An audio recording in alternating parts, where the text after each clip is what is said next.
નમસ્કાર મિત્રો, હું રમેશ રાઠોડ, વિષય નિષ્ણાત પાક સંરક્ષણ કૃષિ વિજ્ઞાન કેન્દ્ર ગીર સોમનાથ. મિત્રો, ઉનાળુ ચોળીની કઈ જાતનું વાવેતર કરવું જોઈએ, અહીંથી હું સૌથી મહત્વની, અગત્યની અને ખૂબ ખેડૂતોમાં પ્રચલિત અને ખેડૂત મિત્રોને સારા પરિણામો મળે એવી જાત છે એટલે પૂસા ફાલ્ગુની.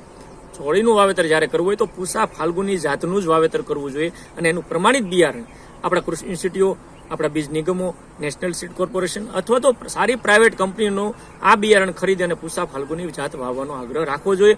એના સિવાય આપણી કૃષિ ઇન્સ્ટિટ્યૂટ દ્વારા ગુજરાતની અંદર ગુજરાત ચોળી 1, 2, 4 અને 5 જેવી વેરાયટીઓ પણ રિલીઝ કરવામાં આવી છે.